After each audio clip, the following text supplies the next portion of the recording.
Hey, what's up, guys? I'm back here again with another quick episode of the Neon Demon. I am gonna be reviewing the Neon Demon today. It is kind of late, so I gotta get to sleep soon. But it's this is a movie that a lot of people rave on the internet and on podcasts how great it is and it's so good and this and that. And this is my first time watch. I saw it for the first time, and I don't really think it's that great. It's okay. It's beautifully made, but I don't think it's that great. Anyways, this movie, The Neon Demon, was released in June 24th, 2016. So it's a summer hit. It ran at 1 hour and 57 minutes, and it's rated R. It had a budget of $7 million, and it only grossed $3 million worldwide. A flop. It lost money. It's a failure. But however, it has a cult following. I mean, everybody says it's gonna be a cult classic. It's gonna be a great movie. It's gonna be a future greatness. And I don't see it. Okay, so the storyline is an aspiring model named Jessie, who is 16 years old, played by not Dakota Fanning, Ellie Fanning, her sister. She's 16 years old, and she's new to Los Angeles. However, her beauty and youth generates intense fascination and jealousy within the fashion industry. This movie is directed by Nicholas Winding Refn. He was born in Copenhagen, Denmark, in 1970. So a pretty young guy. I mean, he's a young director, and even so that he's directed so many movies already and different stuff. He directed three, out of the top of my head, three great movies that I remember. Bronson, I believe that was in 2008. That was a great movie. And then Only God Forgives with Ryan Gosling was pretty good. That was in 2000. I can't remember what year. And then in 2011, he also directed Drive with Ryan Gosling as well. Drive is amazing. That was probably his best movie. That movie was really fucking good. I recommend Drive 100%. However, he did this now in 2016. The Neon Demon. What can I say about this? It stars Ellie Fanning as Jessie, Jenna Malone as Ruby, the makeup artist, Bella Heathcott as Gigi, one of the other models, and then Abby Lee as Sarah, one of the other. There's two models here that kind of don't like Jessie very much. Also, Keanu Reeves is also in the movie, which shocked me that Keanu Reeves was in the movie. He played a small part. He was like the hotel owner or the guy that rents the hotel. And he had a very small parts in on-screen time. Maybe like, I don't know, 5-10 minutes on-screen time. He didn't have much to do in the movie. I think the best actress here was definitely probably Ruby. The one that plays the makeup artist. She was great. Jenna Malone was great in this movie. Ellie Fanning was good. And it was very well acted. It was a very good acted movie. A lot to do with colors. There's a lot of colors. Beautiful cinematography. Beautiful shot. The production is great.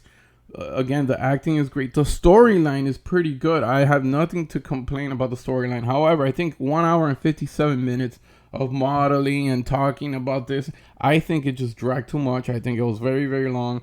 I don't know. I mean, this is just my opinion. I'm probably gonna get a lot of hate because of this.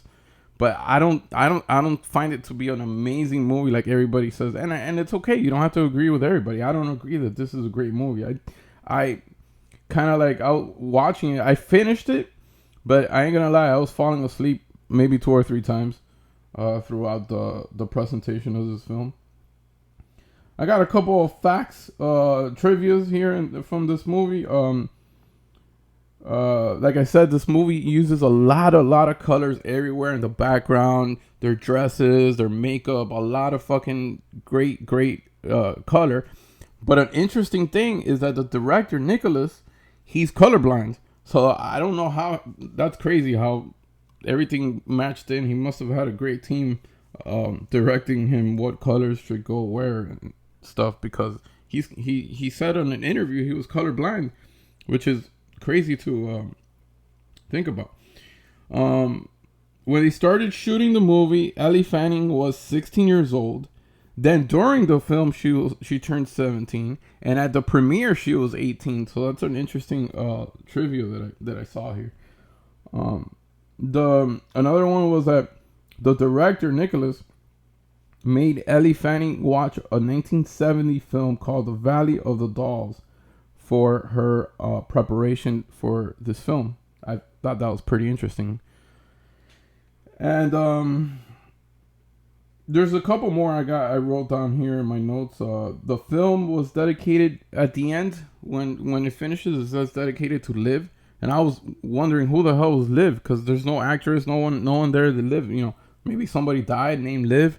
Well, Liv is actually the director Nicholas's wife, which she's on record to say that this is probably one of the only movies that she likes from him, which is crazy. Well, I guess she's honest. But I don't know, man. Drive, Bronson, those movies are great, and I'm sure he has a couple of other ones I can't remember right now. But he's had some pretty good, decent films. But she said this was her favorite. Okay, that's her. That's what she. And then the last quick nice little trivia I got from this movie is that on set while making the movie, the director Nicholas, instead of saying action and then rolling with the scene, he would say violence, motherfuckers, and then they would do.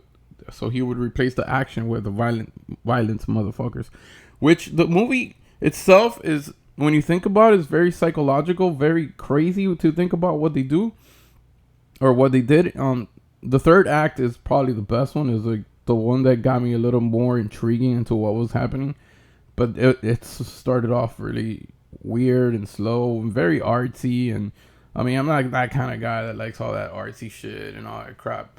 I don't know, man. Maybe it wasn't for me, but I'm sure if it's a good film. It's well made. I just think 2 hours of this shit is like way too much. Way too much. The story was amazing. The story was good. It was a good story. I don't share the same thoughts that everybody has. This Blu-ray here I got has a commentary, audio commentary with the director Nicholas Winding Refn and Ellie Fanning, and it has a behind the soundtrack of the Neon Demon. So it's not loaded with extra features, but it does have some. This is a rated R version. I don't know if there's another version of it, and it's very basic. It's just the Blu-ray there. Nothing too crazy. Maybe in the future some other company is gonna pick this up and turn it into a huge digipack or slipcase and all that stuff. But it looks cool. The cover is really cool. It starts off like this, like the opening scene is like that. And then throughout the movie, a lot of fucked up shit happens. Don't get me wrong. I sound like I hated the movie. I didn't hate it. I just found it a bit boring for my taste. I thought it dragged a little bit too much, and things should have been a little bit faster. If this movie would have been cut at least 25 minutes, I would probably say it would be a better watchable movie. I don't see myself just watching this again. Is it worth watching? Yes, it's worth watching because it's a beautiful made movie. And it's not like a straight up horror movie. It has horror elements, but it's not a straight up horror movie. I'm gonna rate this Neon Demon a 6.5 out of 10. Just because of all the positives it has. But for my liking, that's why I took a lot of points away from it. I go to Letterboxd. Everybody gives it a 4-star, 5 stars. I've seen a lot of reviews. Everybody gives it a 9 of 10, a 9 of 10 movie of the year candidate. It's nowhere near my 2016 movie of the year, but it's an okay movie. It's all right.